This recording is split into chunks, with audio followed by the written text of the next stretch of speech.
I've invested all of my spare fiat into the market because I'm fully allocated. I haven't got any stocks changed my super to be all in on ETH. Literally 100% of it is allocated. The property of a store of value is not defined by the main years. It is defined by the bear markets. But I do think that staked ETH will beat everything over time from a risk-adjusted basis. But BTC and ETH are the only things that I would consider to be something that I would hold for decades, right? And ETH, to me, is superior.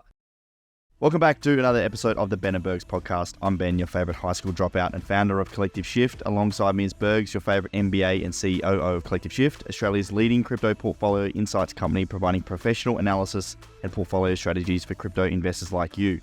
We are a unique blend of the established and the self-made, and we're here to break down crypto, business and personal growth. But we're not here just to talk crap. We're giving you the insights you need to make better investments, build successful businesses and level up your life. And today, we're super excited because we've got two guests on. Wasn't planned to do that, but we've got two amazing guests on. One, very thrilled to have on Anthony Sassano, an investor, advisor, educator, and legend amongst the Ethereum community. Known to many on Twitter or X as Sassal.eth, Anthony is a passionate educator within the crypto space, and as the founder of the Daily Gwei, a daily YouTube channel and newsletter, he became an essential source of anyone looking to keep up an understanding of the intricate world of Ethereum. Anthony's insights have shaped discussions, educated newcomers, and provided clarity in an often complicated space, and I personally love his daily bullish tweets. I keep buying more Ethereum because of him. So buckle up as we dive into the depths of Ethereum's ecosystem and unpack the complexities with the educator himself, Anthony Sassano. Mate, thanks for joining us. Yeah, thanks for having me. Amazing, man. I'm really looking forward to it. And we brought on our head of research, Matt Willemsen, today to help us steer this conversation, as Matt is also an ultra bull himself. So we thought to bring him on to facilitate this Ultimate ETH podcast. Matt oversees our research team to produce quality content related to crypto assets.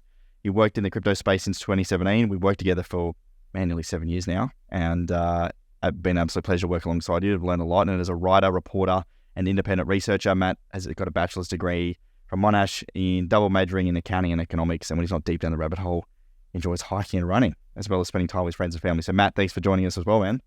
Pleasure to be here and looking forward to getting into ETH. Yeah, man, we needed a blockbuster to meet the blockbuster to really guide the conversation today. So, Anthony, I want to start off, man. You mentioned just briefly before the podcast is, you are in Ethereum for way more than just money. Like, you've dedicated your life to this. Ethereum, is a lot of things to different people. I'd love to hear from you. What is it about Ethereum that has made you want to dedicate your life to it? Mm-hmm. So I think if I was to detail exactly why, it would take me the whole podcast and more basically to detail exactly why. But I think that, since I first got into Ethereum in 2017 and over time, it has kind of evolved to an extent about why I'm actually in Ethereum and what kind of kept me in Ethereum as well. Because I think that there's the initial kind of reason you get into it. And I think for most people, that's obviously making money, right? The initial reason you get into crypto is because you hear people make money and you're like, oh, I want to make money too, basically, which is totally fine. There's absolutely nothing wrong with that. But then if you want to go a step further, you start researching the different technologies. And it's like, okay, what have I actually bought here? I bought ETH. Okay, what is Ethereum? What does it do? Because surprisingly, a lot of people will just buy these things with having no idea what these platforms actually are, right? Because they're just buying because their friend told them to buy or something another. And then it's kind of like a funnel where at the bottom of the funnel, you have the people who are actually doing a lot of research and knowing what they're buying. But that's a very small percentage of the overall kind of market there. And I think that's true for really any kind of investing, really. People will buy Apple stock, for example. They may know Apple, the company, but they may not know Apple's financials and what products are coming out, blah, blah, this, that, and the other, right? They're just like, oh, they got the iPhone. I'm going to buy Apple. My friend's got an iPhone. So there's nothing wrong with that. But for me, when I first got into Ethereum in 2017, I had already actually been in cryptos in 2013 when I got into Bitcoin. And back then it was definitely 100% for the money. I was listening to some kind of Bitcoiners back then talk about, libertarian, free, self-sovereign money, money not controlled by governments and stuff. And I was 21 years old at the time. So I had a bit of an anti-government kind of, stint in me during that. So that was as far as I got with it. But then when the market turned in 2014, I just left. I basically sold what I had and was like, this is boring. Because Ethereum didn't exist back then. Ethereum had just kind of published its white paper in late 2013 and then did the ICO in mid 2014. But by that point, I was so disillusioned by crypto. I was like, oh, this Ethereum thing, who cares? Because there was actually other things at the time too. There was Litecoin and Peercoin, Namecoin, all these other projects that weren't really anything serious. So I basically wrote off Ethereum as not serious at that point. And to be fair, if you were around back then, you would understand why, because there were so many projects just with white papers and Ethereum was the one out of probably thousands that actually went somewhere, right? So then when I got back into it in 2017, I was like, okay, my friend actually told me, he's like, oh, have you seen this Ethereum and this ETH thing? ETH, it's going up, basically. It's the same reason. But then I looked into it and I'm like, okay, well, what's different between Ethereum and Bitcoin? Like, if I'm going to get back into crypto, like, I need a reason, because I was so disillusioned by it the previous cycle.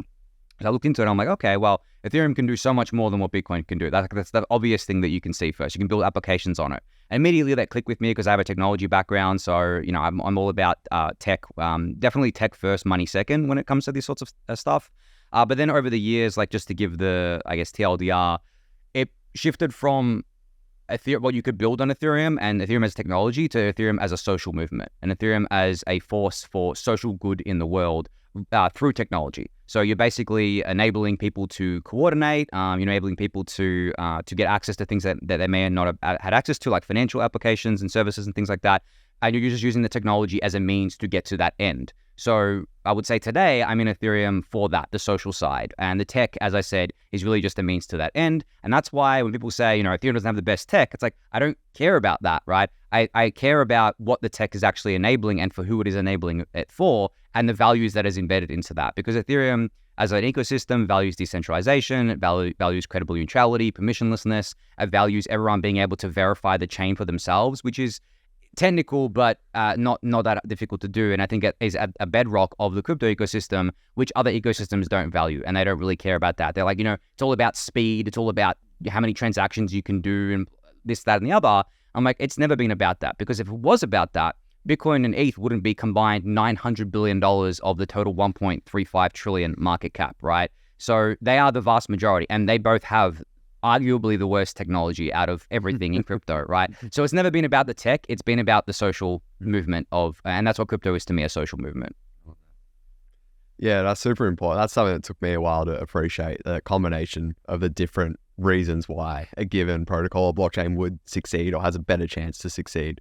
And then just sort of on that, we saw a lot of, Ethereum copycats or Ethereum killers back in 2018, 19. Come out and saw the success of Ethereum and thought, we can do this as well. Ethereum was struggling back in the day with a lot of transactions, processing them for cheaply all at once. Still does, arguably, but even a couple of years ago. But and then just on that, Anthony, we see a lot of people try to preach the technological component of a given alt1 or alternative layer 1 blockchain. They're often referred to as. Maybe is there just one in particular metric? Maybe you've probably got a long list of metrics, but what would just point out one metric that you would just encourage listeners and viewers to sort of really wrap your head around it, or sort of understand where maybe they're trying to misdirect you if you're talking about a certain alternative blockchain where they're sort of promoting themselves? Is there? Can you just explain that?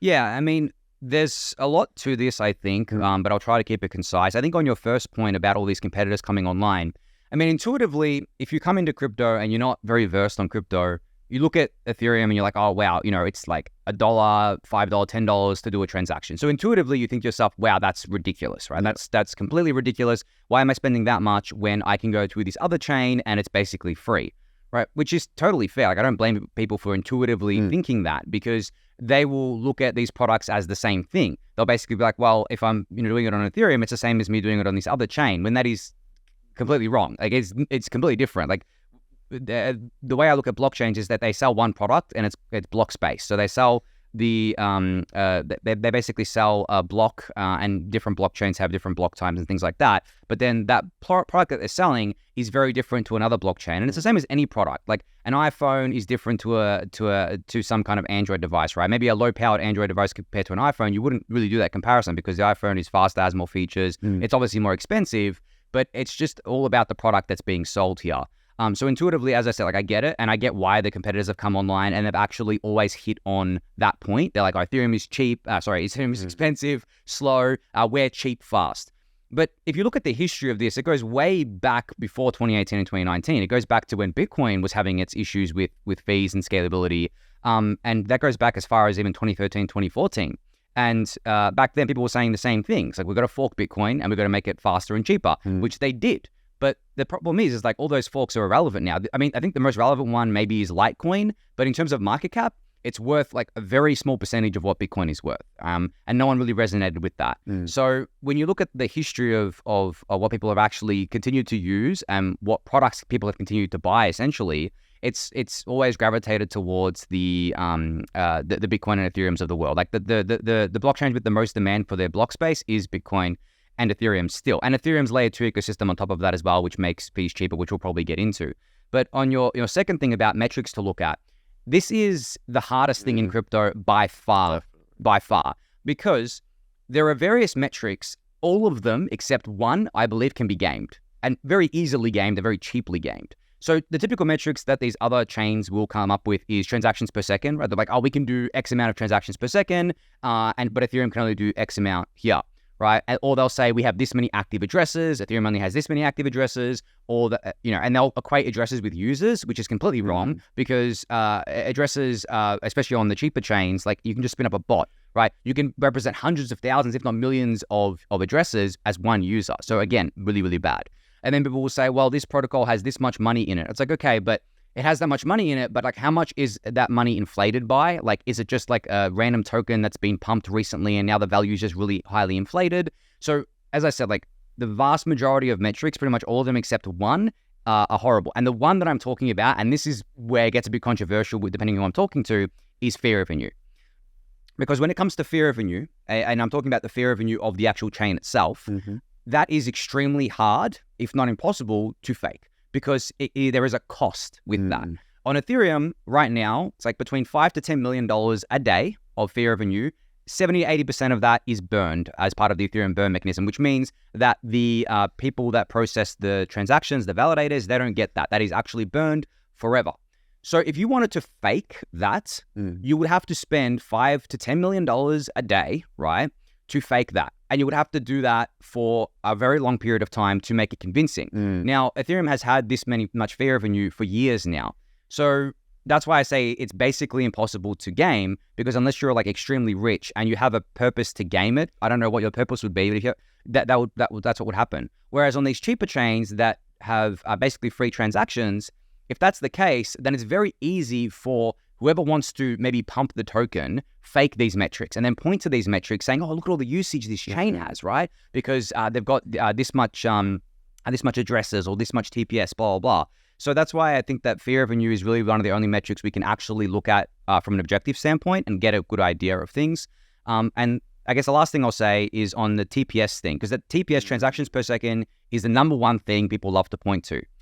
There is a difference between theoretical TPS and real TPS. Theoretical TPS is what someone tells you that the chain can do. So if someone says, oh, our chain can do 10,000 transactions per second, but it's actually doing 10 transactions per second, like how can you believe that it can do 10,000? It's never done 10,000. It's never even gotten close to that, but they're saying that it can. Okay, well, come back to me when it actually does that, and for a long period of time, then we'll talk, right? Because I can say that I can beat the world record on the 100-meter sprint. I can say it, right? Maybe some crazy person will believe me. But until I actually do it, it's just a story I'm telling, right?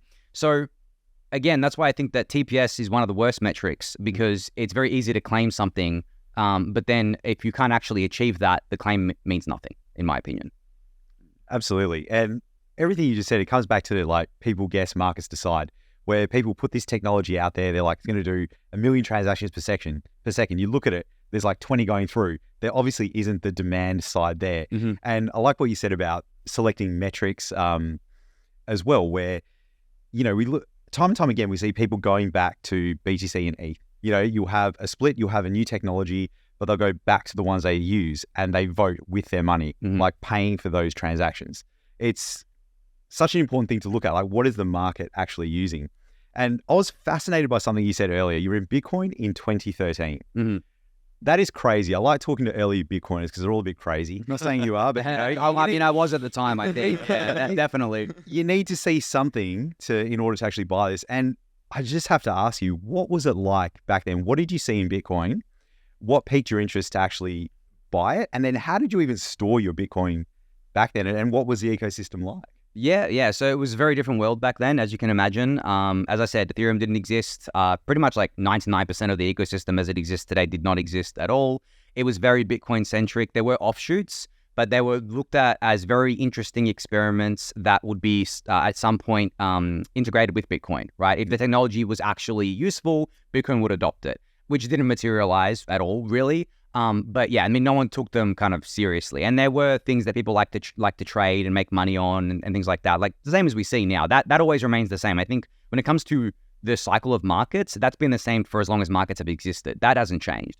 But back then, as I said, like with Bitcoin, I was really because I was quite young. As I said, I was about 21 years old. I was like kind of just out of uni, and I was like anti-government a bit there, so I had that stint in me. And then because I bought Bitcoin at like, I think back then it was $50 or $100, and then in 2013 it went to like $1,000, and I was making money. And back then I had basically no money, so I was like, oh my god, I'm making so much money, and had all these starry-eyed dreams and things like that. But then I really just resonated with the rhetoric of like having money outside of government, and like why the fiat system is broken, why governments manipulate money. And to be fair, I still resonate with a lot of those points, but not to the extremes that like the extreme libertarian people do, where they say, government shouldn't exist at all. The whole thing's a giant scam. We should only use Bitcoin because Bitcoin fixes everything. I don't resonate with that at all. And also at some point I was like, well, like Bitcoin's cool. I can buy BTC. I can store it. You mentioned where did I store it? I store it on what's called the Bitcoin Core wallet, which is a full node / wallet, which is very clunky. It's still available today in pretty much the same capacity it was back then. It's pretty much the same. But it was very clunky still. And then, funny enough, the same exchange that I was using back then, it still exists today, and I still use it today, CoinJar. Australians may be pretty familiar with CoinJar.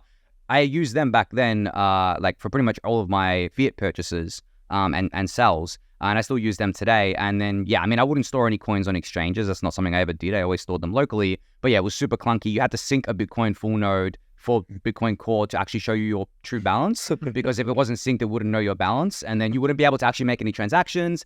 It was clunky, right? But that's how you do things if you want to be fully self-sovereign as well. Like if you're making transactions, for example, on Ethereum today using MetaMask, you're actually not using your own kind of node, you're using a third-party node, and you could potentially be censored. So back then, I guess we were doing things in a clunky way, but in the true spirit of crypto. And you can, as I said, you can still do it today, but vast majority of users won't.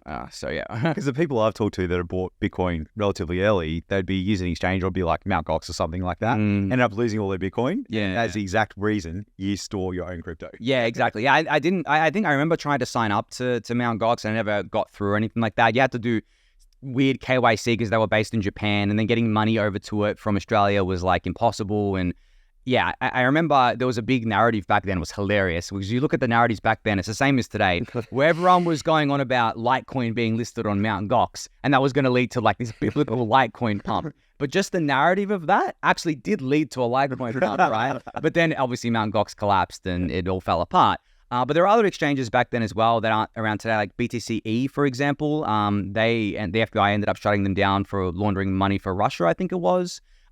Most of these exchanges were super dodgy, obviously. And then there was Cryptsy, which I believed it was like the main altcoin exchange, and I believe that ended up being a money laundering operation too.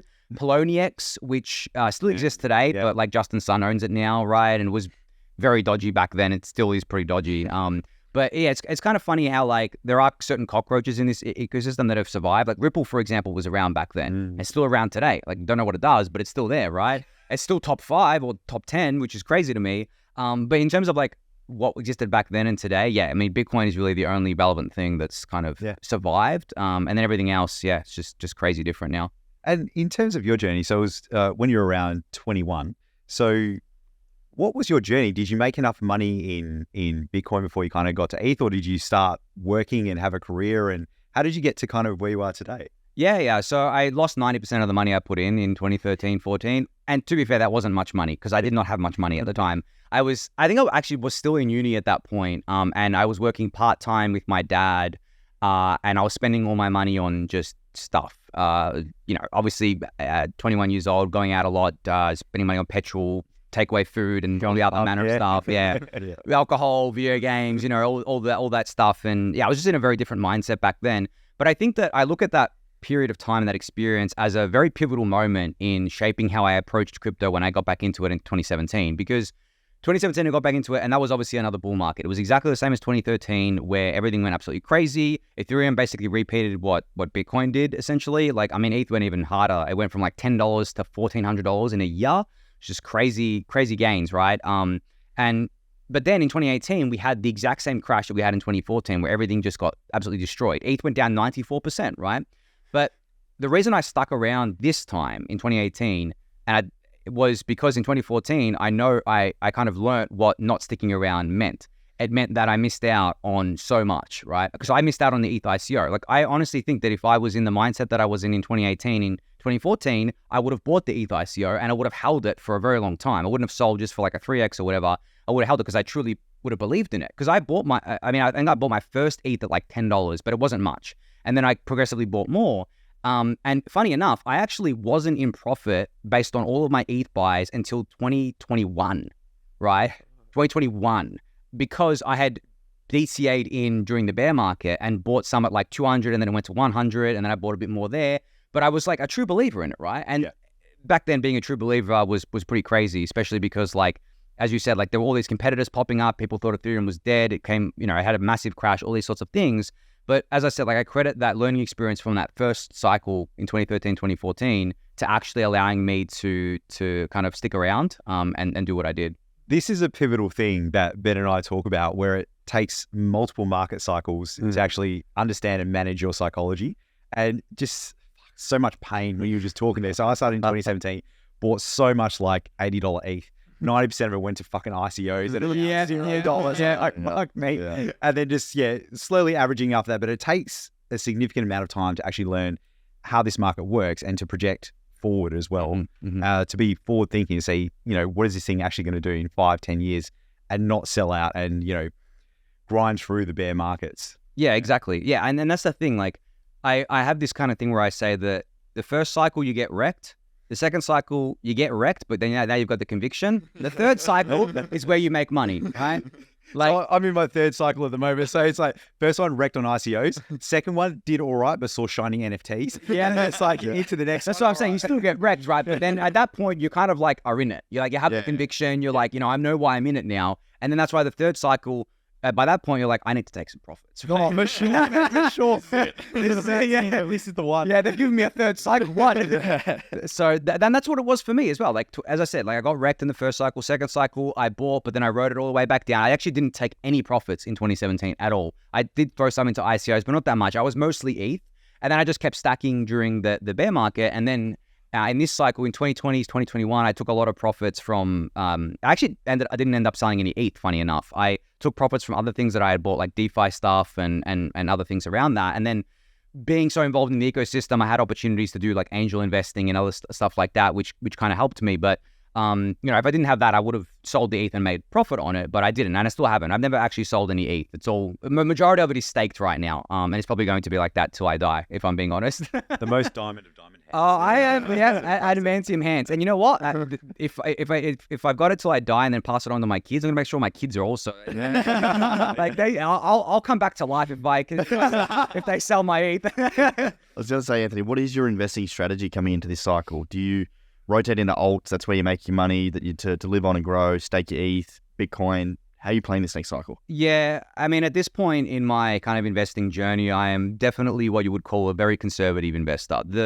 The most kind of risk I'll take is on angel investments, which, as people are aware, is not available to everyone, right? These are early stage deals, extremely risky, but there is a lot of upside if you pick the winner, so to speak. It's basically the same as VC investing, where most will go to zero. You get that 100x, 1000x banger, and that'll make up for the rest of them. That's kind of how you play it. So I would say that I don't actually recommend anyone to follow my investing strategy if they are relatively new to crypto, if they are still in the mindset of wealth accumulation rather than wealth preservation, because it's just a very different mindset to be in. Like, for example, if I was still in the mindset that I was last cycle, where I was a degen, as we call them in crypto, I would be, as you said, like rotating into these riskier kind of like smaller cap coins I wouldn't be doing it based on just pure gambling mentality, because I've never really been like that. It's more about doing it based on, okay, has this got like a good narrative that people could latch onto? Like, does this actually have some fundamental value that could back up that narrative? And there has been a few things this year that have played out like that, I think, that have already gone up a lot. And people who played that, played it well. And if they've sold, I mean, they probably told it back down, a lot of them, right? Or trade in and out of it. One thing people do, and actually one piece of advice that I tend to give everyone, not investment advice, but just general kind of advice when playing in markets, is that chasing other coins because they're pumping and your coin isn't pumping is the absolute fastest way to get yourself destroyed and to lose all of your money. Because it can actually last for months where your coin is sitting there doing nothing, right? Like, for example, ETH can sit there and do nothing for months at a time, right? And BTC even. We saw that recently. It sat there, did nothing for months. And then it kicks off, and then when it goes, it goes. So what happens is BTC went from 26K to 35K in a matter of a few weeks, right? But the thing is that people who traded out of BTC because it was boring into these other things that were pumping, they were chasing that pump. Now they're out of their BTC position and they didn't get back in because they're thinking, this isn't a real pump, right? They're in disbelief. And then they get sidelined and now they're down in BTC terms or in ETH terms because they went and chased something else. So I learned that the hard way, which I'm sure a lot of people did as well. But that's the kind of one thing that I would avoid if I was doing the degen stuff now. But yeah, as you said, if you want to increase your reward, you have to increase your risk, which is going down that risk curve. Because as bullish as I am on ETH, it's already a $250 billion market cap, right? If it goes to $1 trillion, that's a 4x from here. And I think it's definitely going to multiple trillions, don't get me wrong. But if you're in crypto and you have $1,000 or a few $1,000s, you're not going to be happy with a 4x, right? You're here for the 100x that people have been telling you that is possible. And it is very possible, but it is not possible with ETH or BTC or even a lot of the large caps. You have to chase the sub 100 million, sub 50 million caps, which are incredibly risky because there's a reason why they're not worth much, right? There's a reason why they're not worth much to begin with. And that's what we call obviously finding alpha, right? Finding alpha in the market, finding the gem in the crap. But at the same time, there's also a whole other side of the market, which is all just meme coins. That's just gambling. It really is. It's not investing. You're literally just taking a punt on a random coin and hoping that enough people do so to pump it. Because Dogecoin is the original meme coin, right? And it's still worth multiple billions. There are plenty of copycats like Shiba and stuff like that. There's also a recent one, Pepe, which went crazy. And then there are all the offshoots of that. But 99.9% of them are either going to go to zero within a couple of days, or they're just straight up scams, or you're going to lose all your money because they're rugs where essentially you approve the token contract and they just drain all your assets. So going down the risk curve in crypto especially is a very dangerous game, and you can end up losing everything. Not just kind of from the investing side of things, but also getting kind of exploited from, as I said, approving a contract, stuff like that. Digital hygiene, people. So jump on the Collective Shift website and click on our security center. Look at what token approvals you have. Go to revoke.cash or etherscan.io. Get rid of that shit, or be really good with your allocation in different addresses. Know what you are approving, because you will get wrecked and you will lose everything. And for people who think that it only happens to noobs, I'll tell a little bit of a recap here of how I recently lost, was it 80,000 Australian dollars to one of these? Even though I obviously am acutely aware of how these things work, I wasn't paying attention. So I approved something that I shouldn't have. It was someone that I know on Twitter, I follow, his account got hacked and it shared a phishing link, but it was, it must have been convincing to me at the time because I fell for it, but I went and I signed a token approval that basically approved the contract to spend all of my OP tokens, which basically means that the contract could take all my OP tokens without me doing anything further. I didn't have to send them. I approved it, and then they took that straight away. It's obviously bots running it. It's not humans, but they took it straight away, and I lost 80,000 Australian dollars worth of OP tokens just like that. And stupid me for one, having those tokens on a wallet that I use regularly, which is my Sassano.eth wallet. I shouldn't have done that. And it's because that was my original airdrop that I got.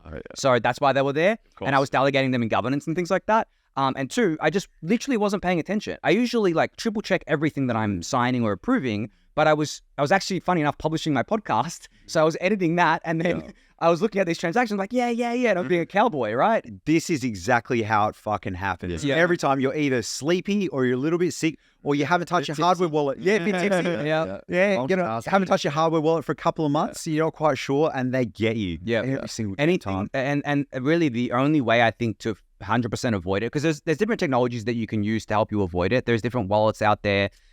Not as stupid me was using MetaMask, which is probably still the worst wallet for this sorts of stuff. But there's other wallets out there that will actually warn you and put up all these red flags, and you have to actually manually tick that you understand what you're doing. Yeah. But the number one piece of advice, no matter what, is just always be 100% attentive when interacting with things using a wallet that holds a substantial amount of funds, right? Because you can have different wallets. You can have a wallet that has a little bit of funds in it that uses play money, and it's fine if you lose that. But then if you're having your main wallet that has your life savings in it, right? you really should not be interacting with that unless you're completely attentive to it. You know exactly what you're doing. Otherwise, yeah, you stand to get wrecked like I did. Horrible. Matt, man, I want to hand over to you. You've got a few questions. Do we want to dive a little bit more into Ethereum? Yeah, absolutely. I think, one thing, even going back a cycle, Anthony, again, you talk about that reason for sticking around, and it was similar to me in terms of after 2017, hype, you find your reasons to stick around, and, it's then a big self-discovery period for the ecosystem even. So for Ethereum, we saw, Uniswap birthed in that period, and even some early NFT, platforms like OpenSea. Well, Punks came out in 2017 as well, right? Punks. I minted one from the contract in 2017. Oh, It's a rare claim to fame, but I'll tell you. there we go. Very nice, very nice. Those things started to brew, even, there were scaling efforts back with, OMG, Musico, Yep. all those, and even, the Unipig demo, all that sort of stuff, where you're like, okay, there's some, foundations here building. We saw the DeFi movement, 2020 and all of that. But then it's like, okay, we get into this, really, period of downward prices and, retail interest disappearing and whatnot. And then what would you say are those, similar, if there is a similar sort of, groundswell of, excitement around a given vertical or domain that hasn't really existed or flourished yet? Mm-hmm. Is there anything you've sort of seen in the past 12 months? I think there's one thing that has taken off a lot in the past 12 months that I'm not completely sold on yet. I think that there's many experiments being run, and I think that the winning solution is going to be as simple as possible. And what I'm talking about is something called social fi or social finance or decentralized social media, right? This has definitely been a main theme this year. You have protocols like Farcaster, there's Lens Protocol, there's a few others out there, I'm forgetting the names right now, and they have different ways of doing things. But the whole idea is that, well, we have these centralized kind of social media platforms like Twitter, which is now X because Elon Musk took over and has done all these changes to it, right? And you can't actually change anything about it yourself. You can't take your social network with you, your social graph with you. You're basically just locked into this platform. So, and it's not crypto native either. It can't directly integrate with cryptos, things like that. So the idea is like, what if we create something from the ground up that is decentralized, but that's not the main point. The main point is that you basically can interact directly with crypto because it's built on crypto rails. And this is like Farcaster is probably my favorite in this arena right now, because the reason it's my favorite is because it's not trying to, as I said, like be just like a decentralized social network. What it's trying to do is decentralize the parts that need to be decentralized, which are the social graph. So essentially what that means is that there's the Farcaster protocol, but then there are interfaces that are built on top of Farcaster, and then you can choose your own interface. You're not locked into one. So there's one called Warpcast, there's one called, I think, Hey, and there's a few others out there, and you can choose which one you want to use. And by doing that, you get to choose things like which algorithm you subscribe to show you content, right? Yeah. What content you want to see, and it's completely in your control based on interfaces, like what interfaces you like using. Do you like something more simple or more complex? There were early iterations of this. One of them, the most popular one, called Steam. But I think where Steam failed was that they tried to monetize everything, where essentially posting you got rewarded for in money, in some kind of money. And the money that you got was actually paid out of the inflation of the Steam token. So it wasn't actually anyone paying you. It was just like inflation. And then, of course, what do you think happened? Bots ended up ruling the thing, right? Bots and whales. And I actually saw it in real time how much money some of these bots were making. It was crazy. But what ends up happening is the incentives basically become, well, I'm going to post content just to make money now. And it becomes like, and that's actually what I think like a lot of Twitter pivoted to recently with the creator noticeably changed. Right? Like everyone, doesn't matter if it's factual or not. And then I found it insane. I think they changed it now, but even if you got community noted on your tweet saying that your tweet was actually not correct, you would still get paid out for that. So basically the incentives became, well, posting fake news is now monetizable, right? In a real direct way. Yeah. And the same happened for these early decentralized social media networks where they paid you for posting. I don't think that's going to work. I think what's going to work is, as I said, something like Farcaster, where they decentralize the social graph, and then the protocol itself can be decentralized, but it doesn't have to be, right? And then people can just enjoy being able to basically not feel locked into an ecosystem and basically be able to change interfaces, stuff like that. But yeah, that's one thing that I've seen kind of be a main point of focus. But I guess other than that, I think the funny thing is because the ecosystem is pretty big now, anything new gets quickly latched onto by people, right? Where they're like, Like, for example, I still believe there's a lot of stuff left to do with layer 2s, but layer 2s are considered stagnant or considered old news to people in the ecosystem, which is insane to me. And they're like, oh, layer 2s, I've heard of those a million times, right? It's just crazy. And people don't understand how long it takes to build something, let alone with decentralized teams on the internet. You have to approve things, vote for things, and then that is just mental. Let alone gaming's for another great one. Yeah, it's always been heard about, but the sheer amount of time and resources it takes to build those, let alone on blockchain. Bro, we still don't have like GTA 6, mate. I'm still Well, building a good game is already an incredibly difficult task, and now you're just trying to put blockchain stuff on it we don't even know what makes sense and what doesn't yet. I mean, I will give credit to a few projects out there, like obviously Immutable is a homegrown project that's putting in the hard work to not only do gaming, but also do scaling, because they've got their own layer 2 ecosystem. But I think what most people don't understand is that, like, you have to make a good game first, right? You can't just like start with the blockchain stuff and then tack the game on later. No, because now you're just building like blockchain stuff, and it begins to look more like a DeFi protocol with just like gaming stuff built on top, right? Rather than a game with crypto stuff. And I think that's what a lot of NFT projects ended up doing as well, where they ended up just looking like tokens with pictures, essentially. They're just like the same thing as the ERC20 token that everyone else trades, with just pretty pictures on them now. There was nothing else to them, which is fine, but I think where it becomes a problem is when people start believing that it's more than that. And they start coming up with all these stories, especially in a bull market, right? Like all the stories of NFTs in 2021 are going to take over the world. You're going to be the most valuable thing ever. Like everyone's going to be into it. And then we've seen what happened, right? yeah, definitely. They were crazy times. Like everyone was just on Discord. It seemed like no one was working. Everyone was just barreling into the next It was no need to work when you're making free money and doing nothing, right? For like 3 months, and then you get absolutely destroyed. And it was like the ICO days. Was this? Exactly. Yeah, it was exactly the same. You know, sparked up. Twitter would fire up. Your favorite influencer was talking about something. Your best mate says, "Are you into this?" And all of a sudden, you just blow a bunch of ETH. You're not working because like I'm rich. Like stick it to the boss. Next week. And there was that wealth effect that happens, right? Where essentially before NFTs took off, ETH,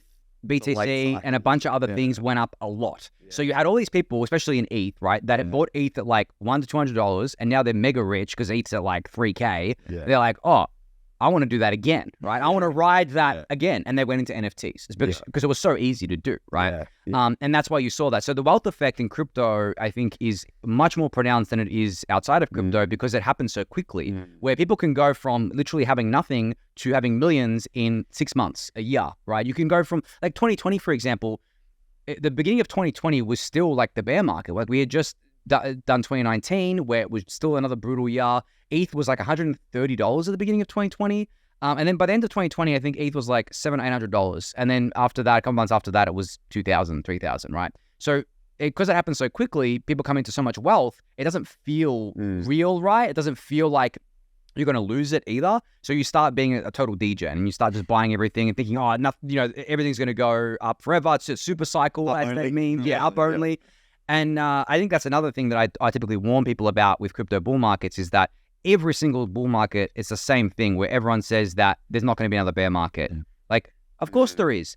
Because unless everyone decides not to sell, right, prices can't go up forever. Like, that's just not how markets work. It's just crazy to me. And I think people are once again still convincing themselves of this right now because of the ETF stuff with BTC getting an ETF and probably ETH not far behind. They're saying, oh, with an ETF, money's always going to be flowing in because ETFs are part of retirement accounts. And like, okay, that's true to some extent. But remember that the majority of BTC buyers are not doing it through the ETF this cycle at least. And also, it's not just BTC in the market, it's everything else. And BTC typically does not go up that much, right, compared to other things. And then when you have all these other things going up and you have so much paper wealth, it gets to a point where it's like, okay, everyone wants to start taking profits, and then there's not the demand in now, especially in the long tail of things. So it doesn't mean just because BTC may fare well, which it typically does, it fares better than other things in the bear market, doesn't mean your favorite thing is not going to absolutely crater by 90+%. It absolutely will, because your favorite thing is like most likely a one cycle thing where by the time the next cycle rolls around, no one cares about it anymore. And there's plenty of those. It's just a graveyard. It really is a graveyard of tokens. Low market cap historical page. Yeah. I love this point of view. And we've had this conversation at Collective Shift as well. What would an ETF do?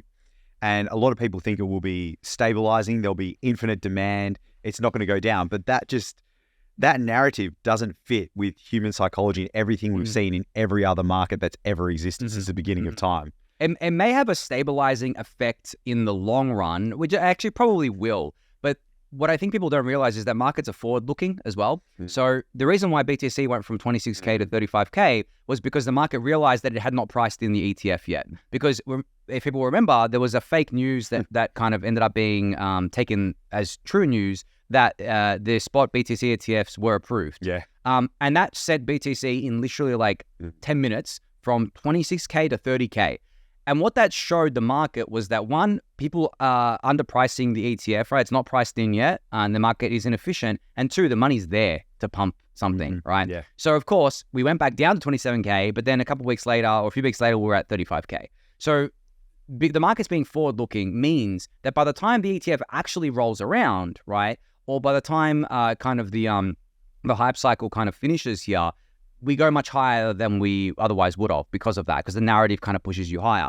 But in terms of a stabilizing effect, I think it can. But again, it's not going to stabilize your favorite shitcoin. It's going to stabilize BTC and probably ETH to an extent, because ETH is going to get a spot ETF as well, I believe, like not too long after.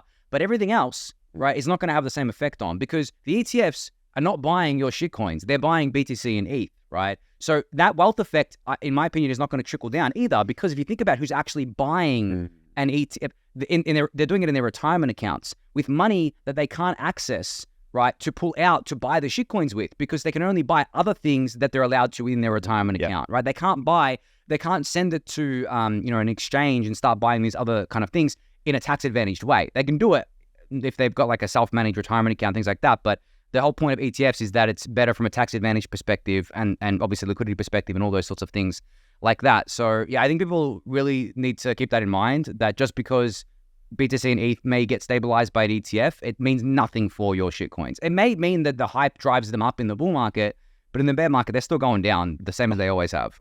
Guaranteed. Yeah, I was going to ask you, Anthony, with most cycles we've seen in the past, Bitcoin dominance tends to creep up and leads the market. And I think that just creates that excitement for retailers. Yeah, definitely. As we know, retail investors think that Bitcoin and Ethereum is boring, so they go and find their favorite shitcoin. Do you think, and historically what we've seen is the peak of each bull market has been approximately 12 to 18 months post Bitcoin halving. The picto top every single time. So that would mean that we're about 18 from time of recording, 18 to 23 months away from that in historic period of time ahead, which is a fucking long way to go if history was to rhyme.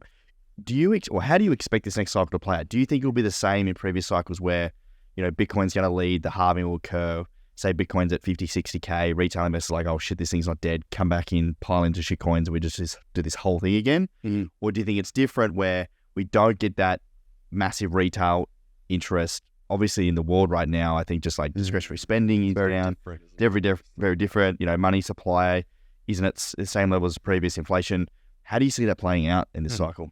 So I think that the cycle, we call it the 4-year cycle in crypto, right, has pretty much played out exactly the same this time, but it's actually accelerated, which I wouldn't say it worries me, but it kind of gives me pause, because during this year, especially, even at the start of the year, I had the same thesis. I'm like, you know what, this year is going to be like 2019.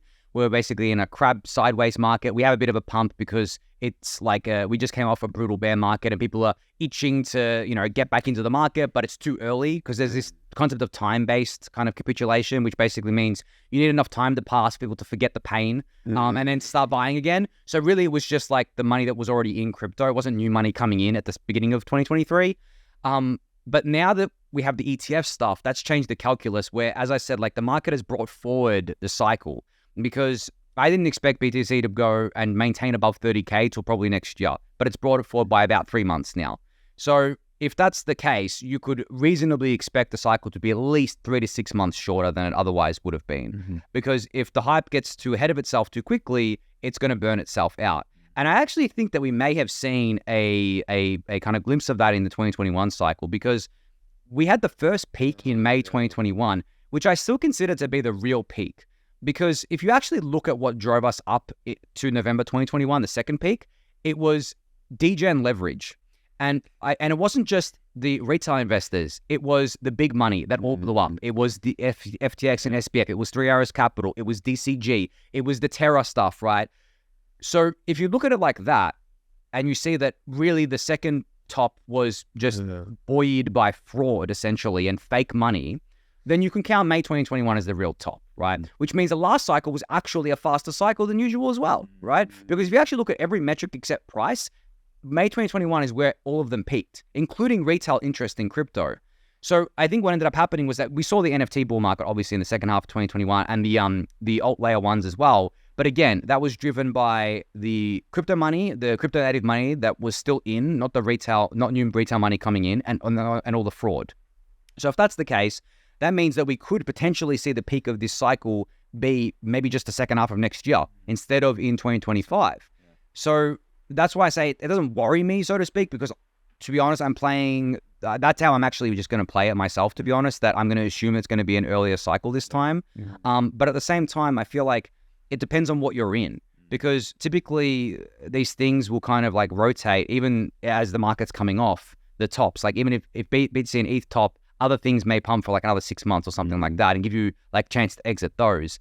But it's very hard to tell. Obviously, this is why investing is so hard. And I stick to just the principle of like dollar cost averaging in, dollar cost averaging out. You know, sell when stuff's crazy, buy when stuff's quiet, sort of thing. But yeah, the cycles are definitely changing. Yeah. And I think a big reason is because people love to say we're so early with crypto. BTC and ETH aren't early if you look at them as in terms of market cap, right? BTC is about to be fully integrated into the TradFi system via this ETF. It's not early anymore. It's not early anymore. Like BTC will be $1 trillion if it goes back to its all-time high in market cap, right? So it's definitely not early anymore. But if you look at the long tail of stuff, sure, it can be early, right? But then you're just doing pretty much the same thing VCs do. You're just basically investing in early stage projects, hoping to make a large multiple. I think ETH is this. I'm not to say that I'm obviously bullish on these things, but if you're looking at the kind of like returns you're going to get and kind of like previous cycles, ETH and BTC have matured so much at this point, especially and with the ETF stuff. That's like the final step in my mind for BTC reaching mainstream adoption in terms of price action. In terms of like using the products themselves, we're nowhere near that. Like people using on-chain products on Ethereum or layer 2's, we are absolutely nowhere near that. I would say that we're actually probably at 2013 or earlier levels of adoption there still, right? But if you're looking at price, yeah, no, I don't think so. And that's why the cycles, I think, are going to get shorter, brought forward for BTC and ETH especially. And then also it'll stabilize over time. And we're probably not going to get those violent cycles for BTC and ETH. Maybe for the smaller things because they're just smaller. But for BTC and ETH, I don't think we're going to see those violent cycles. I would ideally like to see just BTC and ETH doing exactly what the stock market does, right? Where all the not the individual stocks, like the indexes, for example, like the S&P 500, just slowly going up, and then from time to time, with the broader economy, it sells off, right, and then goes up. Because you mentioned the macro stuff, and this is one final point that I actually wanted to hit on.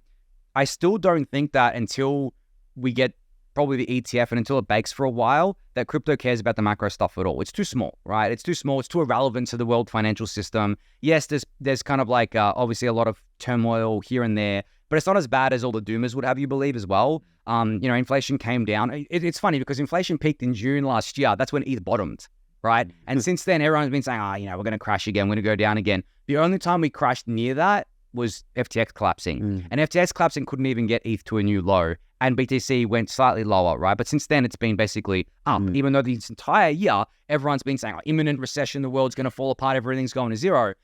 But don't get me wrong, there are people suffering, right? And the middle class is being eroded. But when you look at the market and who's actually buying, like rich people keep their money in assets, right? They buy assets. So if the middle class is eroding and you have like just poor and rich and over time, that doesn't really affect assets because the rich are buying all the assets, right? So yes, it sucks for the middle class, it sucks for the poorer people. But if you're looking at it with just an objective investor hat on, that's why the market's still going up, because the rich people who have the money, they're still going to bid assets. Still got money. Yeah, exactly. They've still got money, and they're still affected by the inflation of obviously the dollar, and then when rates go down and stuff like that as well. So they obviously want to hold hard assets. That's why people hold BTC. That's why people hold ETH.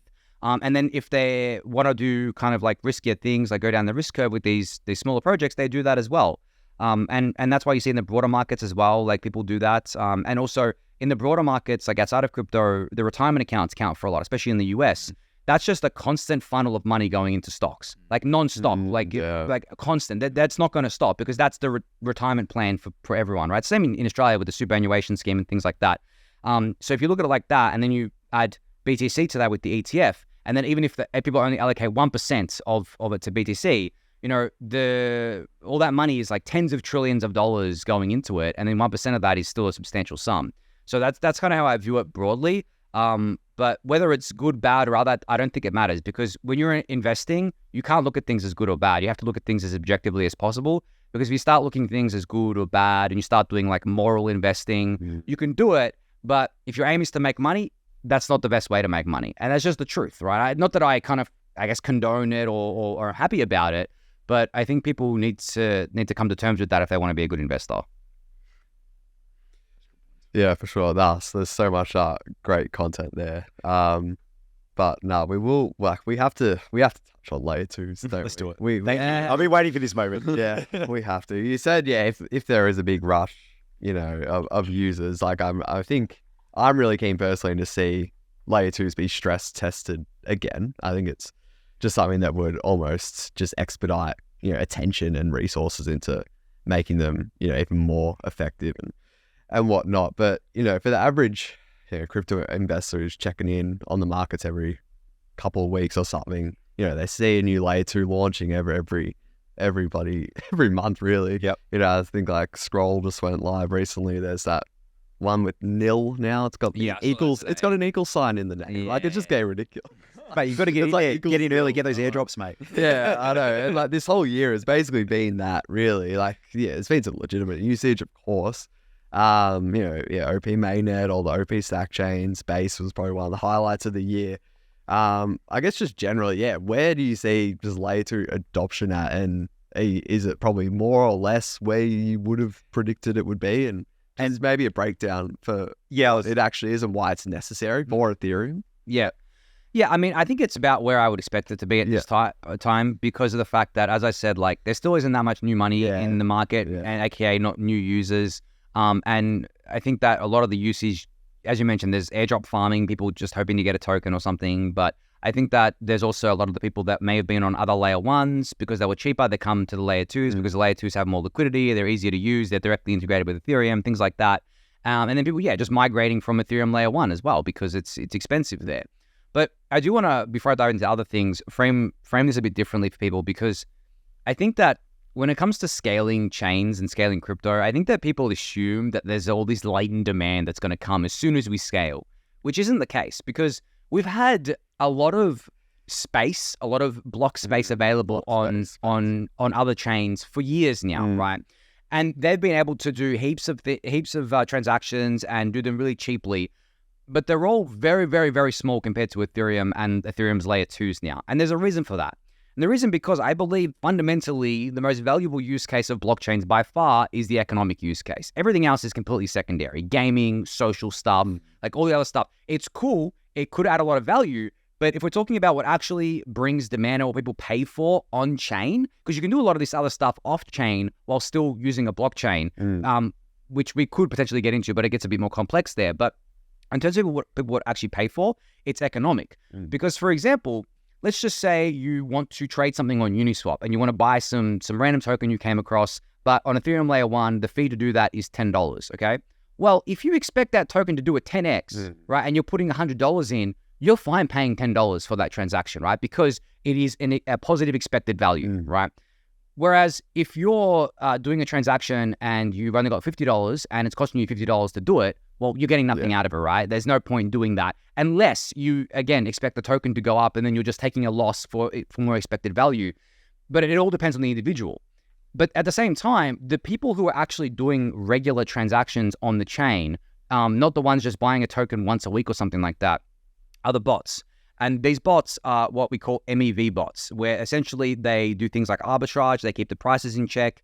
There is negative MEV where they kind of like attack liquidity pools and take advantage of non-suspecting users, stuff like that. And for them, the calculus is, can I spend $10 to make $1, right? Like if all it is inching out a profit. Doesn't matter if they've spent $10 if they're still in profit, right? So for them, the fees are kind of not that big of a deal. And you have the third set of players, which are the whales, the ones who are not sensitive to fees at all, right? And the way wealth distribution works is typically the wealth is concentrated at the top, right? Like crypto wasn't invented to fix wealth concentration. Like that is a much harder issue to fix. But if you look at where wealth is concentrated, it usually follows a Pareto distribution where most of the wealth is concentrated in the top, right? But it's also not wealth of individuals, it's wealth of companies and entities. So for Ethereum layer 1, you may have a company that's happy to pay heaps of fees because they're managing other people's assets, right? Or they're an exchange, for example. They're happy to pay the on-chain fees and maybe take a hit on them and maybe not pass it on to users because they're making money otherwise. They're making money from the fees that the users are paying on the chain. But it's not their money, obviously. Yeah. It's the users' money, right? So that's why I said I wanted to kind of like maybe reframe the discussion around the fact that we've had all this block space for ages. The demand has not come. So why is that the case? And the case is because if you look at who's actually fee sensitive, it is the everyday users who are not doing hundreds or thousands of transactions a day, right? They're not doing that at all. They're doing, maybe they're doing a few transactions that are pay for things. If we're talking about like a payments network, right? Yeah. Or maybe they're sending money overseas once a month, right? So if you're talking about that, even those users are not that fee sensitive. Yeah. Because if you're sending thousands of dollars a month overseas, Yeah. you'll pay, it's not even that much, it's not even $10. You pay $5 transaction fee. You'll pay that. Of course, it's cheaper than the other alternatives, right? It's cheaper than Western Union. It's cheaper than the alternatives. But all that is not to say that scale isn't important. That's obviously why Ethereum is scaling via layer 2's. But I think people need to maybe come to terms with the fact that maybe that the demand that they think is actually there if we scale is not actually there. And really, the fact that the matter is that the people who the demand is there for are happy to pay the fee. The people who bring that demand are happy to pay the fees anyway. Yeah. So regardless of if there's more scale or not, they're going to pay to use the chain, right? And I think we have enough evidence of that, enough proof of that at this point to make a really strong case of that there. Because typically what people will say when they say we need all this scale, like we need millions of TPS, they'll come up with use cases that make absolutely no sense, right? Yeah. So for example, there's a very popular use case in the Solana community called DPIN, right? Which is basically decentralized infrastructure. So there was a project that kicked this all off called Helium, which essentially what they did was they created this little hardware box that they sold to people. You would plug it in and then you would be paid out in the Helium token. And then the boxes would form a mesh network to create like a mesh cell phone carrier, right? Cool. That sounds cool, right? Okay. Yeah, it sounds cool. But okay, who's paying for it? So if you don't have paying users, and if people aren't actually paying to use the service, who's paying for it is the people buying the token, because the token is being used to subsidize the cost by paying it out to the people running the nodes. So essentially you have proof of work again, right? Where people are just like mining the token essentially. So really, unless you've got paying users to make up for that, which is very difficult to get, because in crypto, I think if one thing's difficult to get, it's paying users. And I like really, then that doesn't work. People will say, oh, we need the millions of TPS to make that work. It's like, yeah, but the thing is that if you look at it from an economies of scale perspective, when it comes to hardware, there's a reason why hardware centralizes, because economies of scale kick in. It is much, much, much, much cheaper for someone to run a data center and a data warehouse, right? And to centralize everything, which we've seen play out in Bitcoin mining, by the way, where there's very few big mining entities, because one, they can weather the storm of drawdowns. Two, they can lower costs through economies of scale, right? And three, it's just much simpler from an overhead perspective, generally, like personnel and stuff like that. So even that use case doesn't make any sense to me. But of course, people tout it as a use case because they need to justify their touting of, oh, this will do millions of TPS, right? So that's why I think that DeFi has predominantly stayed on Ethereum and layer 2's, even though the Ethereum layer 1 is the least scalable kind of solution for that, is because the money is not going to move for cheap fees. That's not what they're there for, right? The money is there. I mean, Ethereum offers them a lot in return for those fees, right? Offers them the most decentralized chain, offers them extreme security, 100% uptime. By the way, Ethereum has never gone down. And also offers them the assurances that Ethereum is going to be around in decades to come. It's not just going to go away. It's not just going to become irrelevant. It's going to be kept being built. If anything was to go wrong with it, it would get fixed very, very quickly. So there's all these other things that hang off of that. So that's how I think about scaling generally. I love that reframing. Yeah, it was really good. I've had these conversations so many times outside of blockchains with engineers and software engineers wanting to build things. A lot of the time, it's a solution without a problem. They're over-engineering things. And you're spot on with block space. Like, if people actually wanted the thing you're building, Ethereum would be full. Every block would be full. Gas fees would be through the fucking roof because people want that thing. And we're just not seeing it. And if you build it on L2, sure, you might get a few more users, but the demand is not there already for you to actually go there. Yeah, and then I get the thesis that like the demand will come in time, but as I said, the problem becomes is like you're assuming all this demand for things that I don't think are going to be on chain to begin with. Like I really think that a lot of this stuff will actually end up happening off chain, and this is actually what layer 2's do.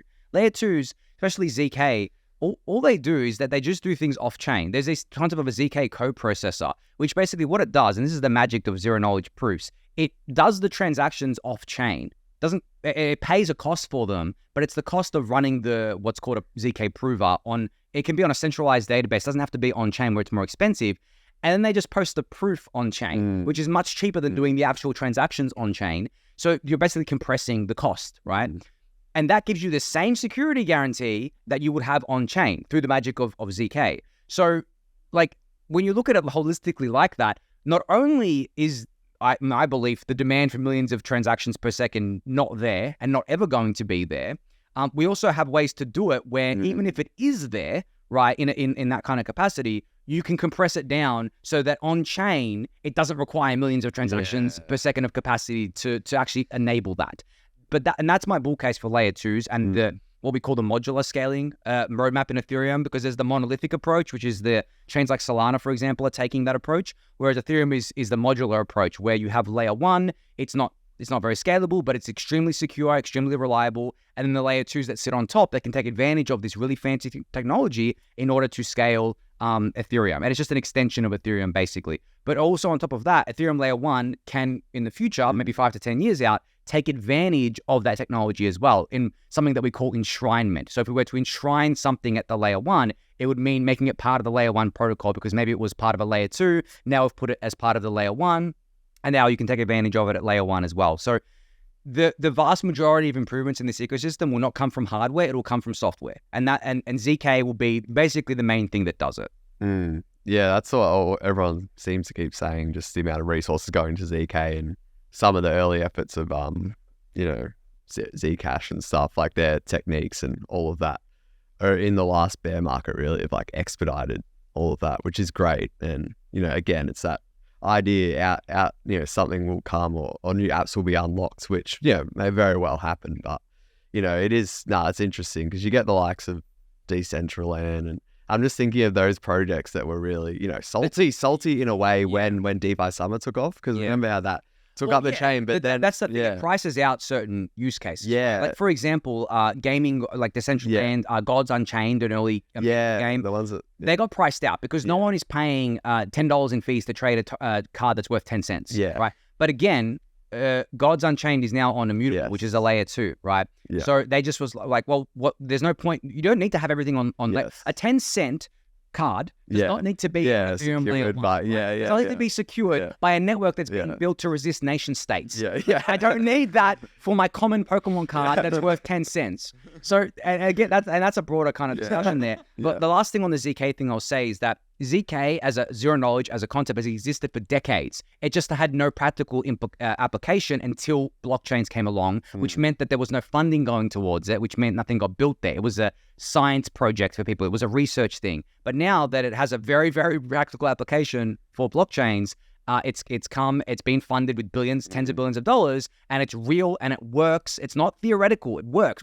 They're live. ZK EVMs are live, right? ZK co-processors are live.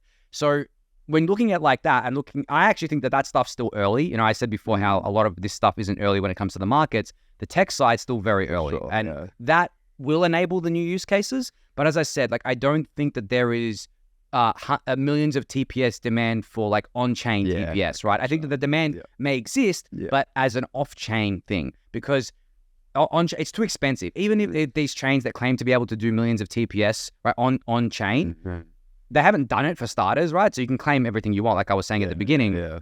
And secondly, it's going to be much more costly than it will to do it off-chain. And if you're getting the same, if not better security guarantees, but doing it off-chain and better efficiency, then why wouldn't you just do it off-chain? That's kind of my whole thesis of things. Yeah, no, very, very interesting. And I suppose, well, even from your vantage point, I know you mentioned angel investing earlier. Like, are you still doing, some of that or, throughout 2023 and stuff? Yeah, I mean, generally See, generally with kind of like, I guess, venture, it will lag the public market in terms of where it turns. Yeah. So it lags by about 6 to 12 months. So it won't hit its bear market for like 6 to 12 months after the public markets have. But I did much more in 2021 and 2022 than I did in 2023, for example. It slowed down a lot. There weren't that many good deals. The valuations did come down, which was nice for some of the things that I looked at. But at the same time, like, because at this point, I've invested all of my spare fiat, to be honest, into the market. Like, I just don't have the fresh capital available right now because I'm fully allocated, so to speak. So I actually like, and I think that's why venture lags, is because people take their profits from the public markets and then reinvest them into the venture deals. And that happens during the bear market typically. But yeah, I mean, I think it's like almost 80 venture deals I've done in the last 3 years. A lot of them are definitely, I would say the vast majority of them are all Ethereum based. I've got pretty much, I've invested in all the layer 2's as like the thing that I'm most convicted on, except Starkware, I think is the only one I missed out on. And then a few other things around that.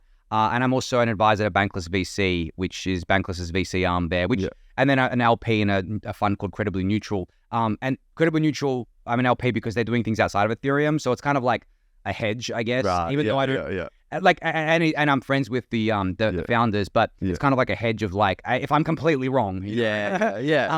But, and then the Bankless VC stuff, I've been close to the Bankless guys for ages, obviously. But yeah, I mean, generally, as I said, like the VC market or the venture market right now is very quiet, but it will heat back up again. And it also lags the bull market by 6 to 12 months. Right. And I typically find the best deals are in that 6 to 12 month period before and after kind of like the bull market, because you've got like the lower valuations and the projects that are actually building because they care about building, not just doing it for a opportunistic money grab. But at the same time, venture, especially in crypto, I would say there's a 99% failure rate, to be honest, and a 1% success rate. I was meaning to ask about that, just with the, they talk about the early ability to liquidate. It's always been like the pro of being angel investor. Exactly. But it's like, that's one benefit, but then there's a whole bunch of other things. Dump the token on retail. But a lot of that has kind of gone away because vesting's getting longer on projects. Like typically it's a 4-year vesting now. And I know that there are different ways around that. Funds especially can do different tricks and things like that, like with the high watermark and stuff. And also they can like short it on the market and then cover their short, if the exchange still exists in a year's time when they get their tokens.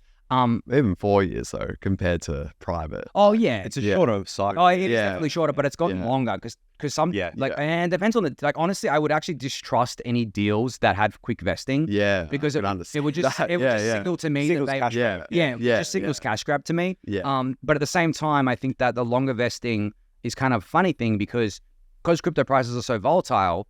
What ends up happening is that you can still be vesting when your investment has gone 100x. And then by the time you unlock your tokens, it could be down 90+%, right? So there's a lot of that happens, but that's venture. That's angel investing. That's what you sign up for. Because there's vesting from day one. Like, you're not going to get your tokens straight away. And then you can kind of plan around that. But I think that's also why people like investing in the bear market, is because by the time the vestings come around, the market's hot again and you can liquidate if you want to. But I would have to say that most deals that are made go to zero, get written off, or they're just underwater for a lot of people. But then the ones that succeed big. I mean, think about the early investors in, I guess, like Solana, for example, the ones that were buying, I think the earliest rounds are like 1 or 2 cents. And if they had those tokens when in 2021, when the price went over $200, that's a crap ton of money, right? Let's go. But then the same was true for ETH. It just wasn't done privately. You bought the ETH ICO for 30 cents. You sold it, not even in 2017. Even if you sold it in 2017 at like $1,000, but you made a huge multiple. And then again in 2021, if you held it till then, you made even more, right? But those are the deals that make up for all the losses. But as I said, like, it's extremely rare to come across something like that, especially with the timing. Timing it right, where being able to actually take the profits when it's at that price, because these things go down 90% easily within 6 months, right? From their top. So that's kind of what it is. But for me, I just on the last note I'll make here, a lot of my angel investing, the vast majority of it has really just been to support teams that I really wanted to support at the end of the day. I'm not too concerned with making money on them, to be honest. Like, I don't need to. It's more of a hobby for me, to be honest. It's not really something that I'm expecting to make a huge return on. But to be fair, like some of the ones that have that I've invested in have returned the entire fund, so to speak. Like it returned more than I put in. Sassel fun. Right? But at the same time, that was never the goal for me. I was always, hey, I want to support this team. I want to give them money, and I want to be close to the team and get their updates of what they're doing in the background, stuff like that. Which is been really awesome, just especially because I cover a lot of this stuff in my daily show, and just being able to, it's not like insider knowledge or anything like that, but just being able to have like a connection to the team to get clarity on things is very helpful for me. But other than that, it's not a thing, because it's all my own capital too, right? It's not outside capital. No, I don't have anyone to please. It's like if I lose money, I lose money, right? And that's it. But it also, at the same time, like if I lose all of the money I put into angel investing, I'll still be fine. Typically the way I think about it, I put the money in, I'm like, okay, that's zero now. I don't even count it as part of my portfolio anymore. It's not even it's on its own separate spreadsheet. It's not in the main spreadsheet. That's what I do with all of my crypto. Like that spend, it's over there, right? Like that's actually the way to keep yourself sane, even the public investing that you do, if you just write it all down to zero. Because typically people do the opposite, right? Where they're like, oh, just put 10 grand into this coin. If it goes 100x, I'll be a millionaire, right? They're already counting the future projected. Instead of the more likely scenarios that maybe it does like a 2x and you sell and then you miss the 100x. That's got to lock in profits. Or it does a 5x, think it's going to do 100, and it goes right back in. That gets a lot of people in the late stage of the bull market where everyone's like, everything's up only.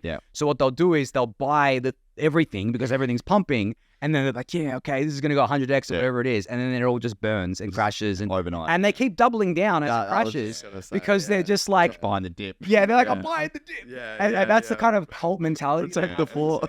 But I actually think a lot of that mentality has been slowly going away as we tap into more of the available capital base. Because, as I said, I on the market side of things, we definitely aren't early. There's a lot of capital already in the crypto markets.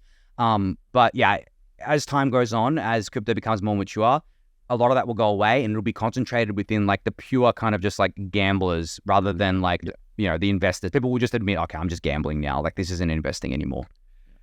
So earlier, we were talking about angel investing, and previously you mentioned wealth preservation. And generally people make their money through concentration, right? You invest in one thing, your business, a certain coin, whatever it may be, you make a significant amount of money. And I really want to know how you think about wealth preservation now, because making money is one problem, keeping it is another. And how do you think about asset allocations? Do you have a lot in crypto? Do you diversify into stocks and real estate? How do you think about that now? Yeah, so I haven't got any stocks actually right now. I actually changed my super to be all in on ETH. Self-managed super. I'm all in on ETH. Literally 100% of it is allocated to ETH, which is staked. We just staked ETH, staked it locally too, not with a provider. I'm staking it on my own. What sort of return are you getting for that? On the ETH, I think it's around 4% of solo staker. In ETH denominated, obviously, not in dollar denominated there. But I have no stocks right now. Not to say I won't in the future, but I have 0 stocks right now.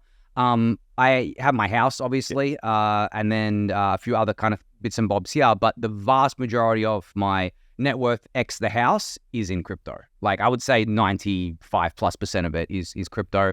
And of that, most of it is in ETH, but there are other things that I hold. And this is excluding angel investments, of course, because it's hard to include those because the valuations that they get is not going to be the public valuation, a lot of the time, because there's different valuations here and there. But so there's that. But in terms of like my long-term plan for wealth preservation, the thing is, I love staking my ETH. I love doing it as a solo staker. I love feeling like I'm supporting the network. I love proposing blocks on the network because it just seems wild to me that I get to be the one proposing a block on a network that's made up of all these different individuals, that's decentralized, that's trillions of dollars. It's so wholesome, isn't it? It's like, you're a part of it and you're contributing. I'm directly contributing, right? With my little boxes that I have at home that I built myself, that I set up myself. It just feels empowering. So for me, the vast majority of my net worth will probably always stay in ETH, staked ETH, and I'll just probably live off the staking gains, to be honest, and maybe sell the rewards as time goes on. But I haven't decided exactly what I want to do there. But at the same time, there's a lot of other things that I own. Obviously the angel investments, but some other, not a lot of other public market assets that I own, but there are some that I do plan to eventually sell and then probably put into something like stocks or something like that, just to be even further diversified. But generally, as you said, like there's a concentration aspect to it. And to be honest, I prefer to be concentrated than to spread out.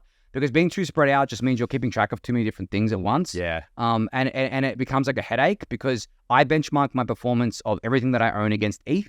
So it's not just dollars. If I beat dollars, cool, whatever. But like I want to stack ETH. Like usually I'll sell something and put it into buy more ETH with it.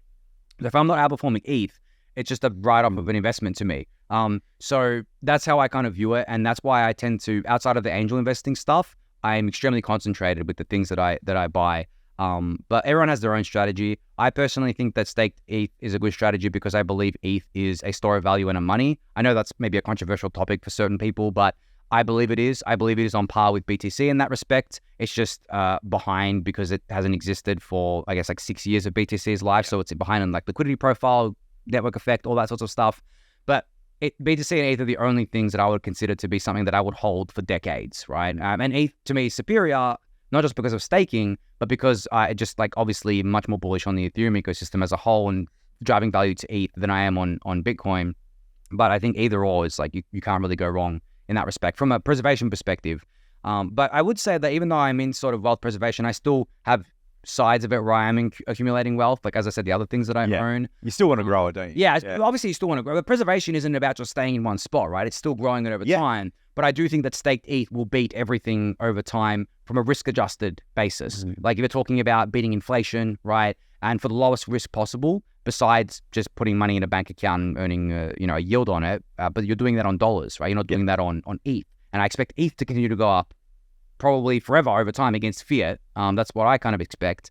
So like, for example, I mean, people use the example of gold as being that kind of example. That I just think that BTC and ETH are like much better gold if you want to look at it from that perspective. So that's how I generally kind of think about things. But it's kind of funny when looking at it and looking at people's reaction to me saying, oh, it's ETH, it's staked, right? Especially my super fund, that stuff like that. Like, isn't that risky? I was like, no, I actually don't consider ETH to be that risky of an asset anymore. The other stuff is obviously, but ETH and BTC, I would consider them to be much safer than most of the stock market at this point in time. I love that. As you were telling me your whole thing, normally I'd be like, woof, but there were like no alarm bells whatsoever. It just seemed Do you have the same feeling? Well, I'm not storing it all in NFTs. I mean, the funny thing about the NFTs though is that like there's an argument to be made that some of them are actually like BTC and ETH in that they could achieve a store of value status. So that's kind of the meme that people come up with. I'm not talking about Bored Apes or anything like that, but like something like a CryptoPunk, where essentially it is like provably scarce, right? It has a history, has a story to it, and it does nothing. There's no promises. You have a punk, right? There is a social narrative around it. There's a shelling point around it. So maybe they just are worth, a lot and grow slowly over time as more and more people want them, as the story becomes stronger and stronger. But the vast majority of NFTs, no.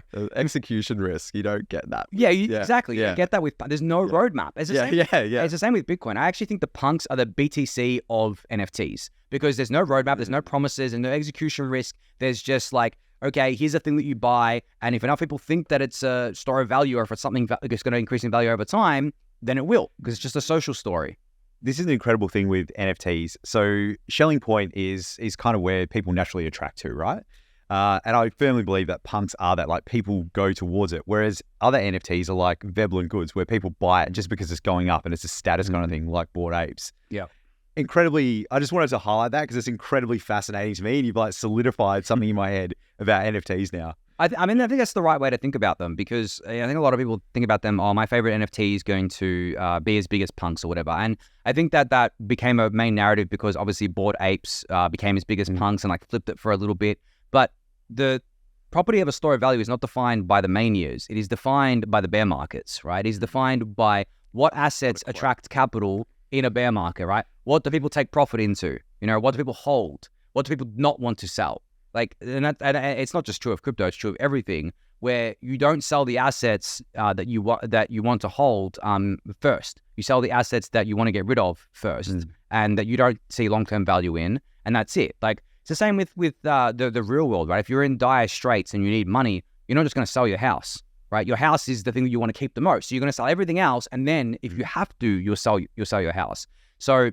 Property is not the same everywhere, but I think that's a huge reason why property is definitely very valuable to people. A home is obviously very valuable to people, but in crypto, you just look at multiple cycles, what has actually attracted the capital, and stayed there, it's BTC and ETH. They're so much bigger than everything else. Yeah. Like BTC is 3 times bigger than ETH right now. And then after ETH, I think the biggest thing is BNB, which is like, BNB is not even a crypto to me. It's like a stock. It's a stock in Binance, right? So if you're looking at an actual crypto, excluding XRP, because XRP is it's just an outlier. You deduct the stables and all the wrapped. Yeah, you deduct the stables, you deduct the stake, the STE, the wrapped ETH, all You that. maybe got like 4 left in the 200. Yeah, you get to like the next biggest one, which I think was Solana at like almost $20 billion cap, and Cardano shortly back. So 20 billion compared to BTC is almost 700 billion, right?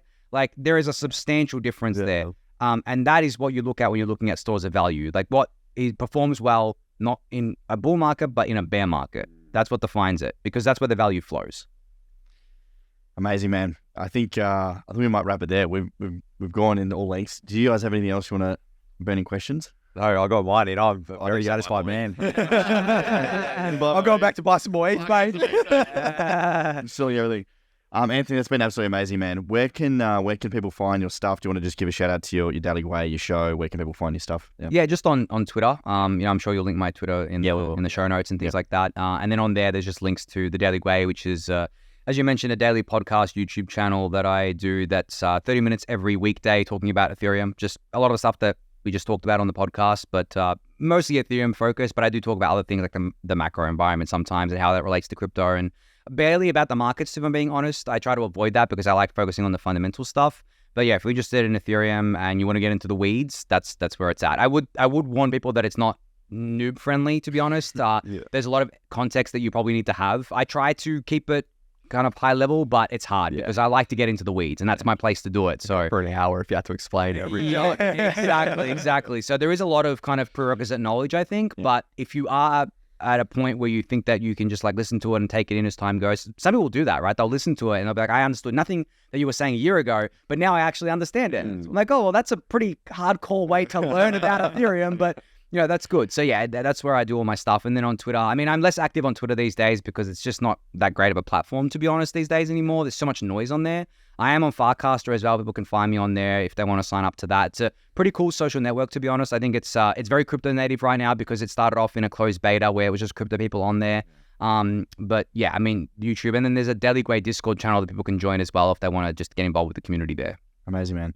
We've got so many of our members that are coming up to their third cycle. Like I reckon 60% of our members are coming to their third cycle. So I think a lot of already interested in your stuff and would be very keen to dive in. So, mate, thanks again so much. You've come in here just in your own time. It's good to see some other fellow Aussies too in the space. It's good to do something in person for once. Yeah, usually doing these things behind a computer screen, right? So much better in person. Yeah, exactly. Yeah.